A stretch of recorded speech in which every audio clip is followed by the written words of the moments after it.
2 ചേരുവകൾ വെച്ചിട്ടുള്ള ഒരു അടിപൊളി സ്നാക്കാണ് ഉണ്ടാക്കുന്നത്. എങ്ങനെയാണ് ഉണ്ടാക്കുന്നത്, അതിനെന്തെല്ലാം സാധനങ്ങൾ ആവശ്യമുണ്ട് എന്നൊക്കെ നോക്കിയിട്ട് വരാം. 2 മസാലക്കൂട്ടുകൾ ഇതിനകത്ത് ചേർക്കുന്നുണ്ട്. അതാണ് ഇതിന് ഏറ്റവും നല്ല സ്വാദ് വരുത്തുന്നത്. അതെന്താണെന്ന് അറിയണമെങ്കിൽ വീഡിയോ സ്കിപ്പ് ചെയ്യാതെ നിങ്ങൾ കണ്ടാലേ മനസ്സിലാകുകയുള്ളൂ. അപ്പോൾ ഞാൻ അടുപ്പത്ത് വെള്ളം തിളച്ചിട്ടുണ്ട്. അപ്പോൾ അതിനകത്തേക്ക് ചേർക്കേണ്ടത് 1 കപ്പ് സ്വീറ്റ് കോൺ ആണ്. 2 സെക്കൻഡ് 3 സെക്കൻഡ് ആയി കഴിയുമ്പോഴത്തേക്ക് തിളച്ച് ഇതുപോലെ ഒന്ന് പൊങ്ങി വരും. അപ്പോഴത്തേക്ക് ഗ്യാസ് ഓഫ് ചെയ്തിട്ട് അതിൽ നിന്നും നമുക്ക് തണുക്കാൻ വേണ്ടി മാറ്റി വയ്ക്കണം. തണുത്ത് കഴിയുമ്പോഴത്തേക്ക് ഇതൊരു ജാറിലിട്ട് നല്ല പേസ്റ്റ് പോലെ ഇതിനെ അരച്ചെടുക്കണം. വെള്ളമൊന്നും ചേർക്കാതെ വേണം അരയ്ക്കണത്.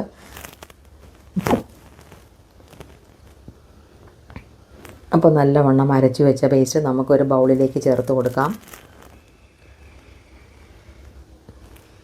വളരെ ടേസ്റ്റിയായ ഒരു സ്നാക്കാണ്. ആരും ഇത് സ്കിപ്പ് ചെയ്യാതെ കാണണം. എല്ലാവരും വന്നിട്ട് ഇത് ഉണ്ടാക്കി നോക്കുകയും വേണം. കേരളത്തിൽ ആരും ഇതുപോലുള്ള ഒരു സ്നാക്ക് ഉണ്ടാക്കിയിട്ടില്ലെന്ന് തന്നെ പറയാം.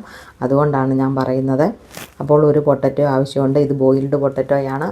അത് നല്ലോണം വൃത്തിയാക്കി എടുത്തിട്ടുണ്ട്. അത് നമുക്ക് ഇതിൻ്റെ കൂട്ടത്തിൽ ഗ്രേറ്റ് ചെയ്ത് ചേർക്കാം. കൈകൊണ്ട് ഒന്ന് ഉടച്ച് ചേർത്താലും മതി. കട്ടയൊന്നും ഉണ്ടാകാൻ പാടില്ല. അത്രയേ ഉള്ളൂ. അപ്പോൾ അതും ചേർത്തിട്ടുണ്ട്. ഇനി അതിൻ്റെ കൂട്ടത്തിൽ നമുക്ക് കുറച്ച് മസാലയാണ് ആവശ്യം. അതിന് വേണ്ടിയിട്ട് ഞാൻ എടുത്തിരിക്കുന്നത് മീറ്റ് മസാല എടുത്തിട്ടുണ്ട്.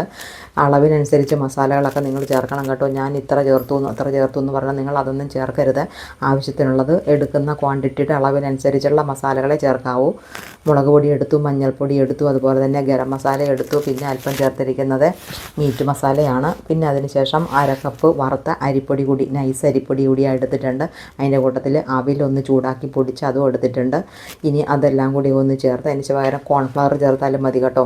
അപ്പോൾ അതിൻ്റെ കൂട്ടത്തിൽ ഉപ്പും 1 പിടി മല്ലിയിലയും കൂടി ചേർത്തിട്ടുണ്ട്. ഇതെല്ലാം കൂടി നല്ലവണ്ണം ഒന്ന് കുഴച്ച് കൈകൊണ്ടൊന്ന് ഉരുട്ടി നോക്കണം. ഇത് ചപ്പാത്തി പരുവമായിട്ടുണ്ടെങ്കിൽ ഇത് പാകമാണ്. ഇതിനേക്കാൾ ഇത്തിരി കൂടി ലൂസായിട്ടാണ് ഇരിക്കുന്നതെങ്കിൽ അല്പം കൂടി എന്തെങ്കിലും പൊടിയിട്ട് അഡ്ജസ്റ്റ് ചെയ്യേണ്ടതുണ്ട്. അപ്പോൾ ഓരോ ഉരുളയും ചെറിയ ഉരുളകളായിട്ട് ഉരുട്ടിയെടുക്കുക.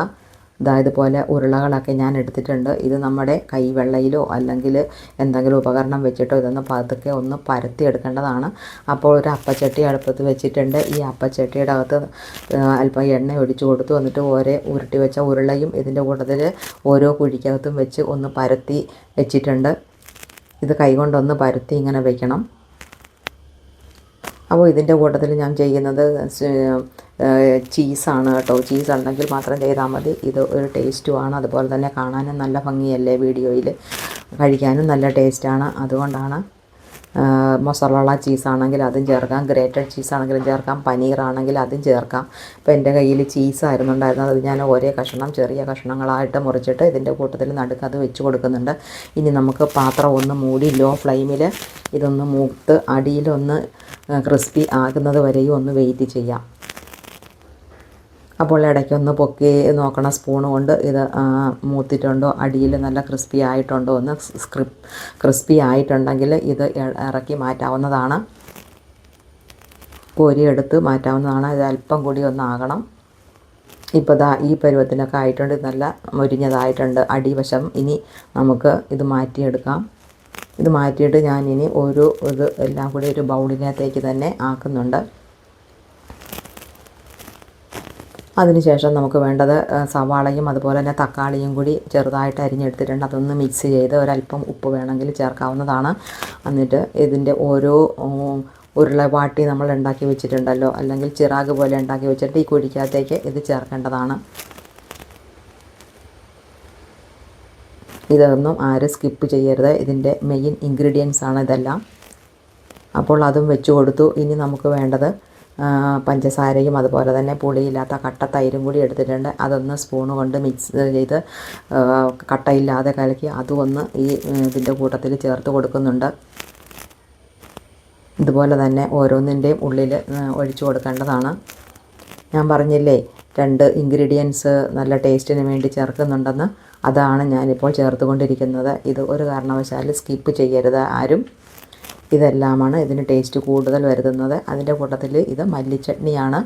മല്ലിച്ചട്നി ഉണ്ടാക്കാനായിട്ട് എല്ലാവർക്കും അറിയാമല്ലോ. അറിയാൻ പാടില്ല എന്നുണ്ടെങ്കിൽ അത് ഒന്ന് കമൻറ്റ് ചെയ്യുക. അപ്പോൾ ഞാൻ മല്ലിച്ചട്നി കാണിക്കുന്നതായിരിക്കും.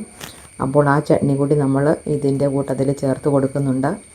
അപ്പോൾ ഞാൻ പറഞ്ഞ 2 ഇൻഗ്രീഡിയൻസ് ഇവിടെ ആയി കഴിഞ്ഞു ടേസ്റ്റിന് വേണ്ടി ചേർക്കുന്നത്. അപ്പോൾ നമ്മളുടെ ഇതുപോലെ തന്നെ സെർവ് ചെയ്യാം. ഇനി ഒരു പണിയുമില്ല, കഴിക്കേണ്ട താമസമേ ഉള്ളൂ. ചൂട് ചായയുടെ കൂട്ടത്തിൽ വൈകുന്നേരം സ്നാക്കായോ രാത്രിയിലത്തെ ഒരു നേരത്തെ ഡിന്നറായോ കഴിക്കുക. കുട്ടികൾക്കും മുതിർന്നവർക്കും ഒരുപോലെ ഇഷ്ടപ്പെടുന്ന ഒരു ഫുഡാണ്. സൈഡ് എഫക്റ്റ് ഒന്നുമില്ല, വയറിന് നല്ല സുഖമാണ്. അപ്പോൾ എല്ലാവരും ചെയ്ത് നോക്കുക.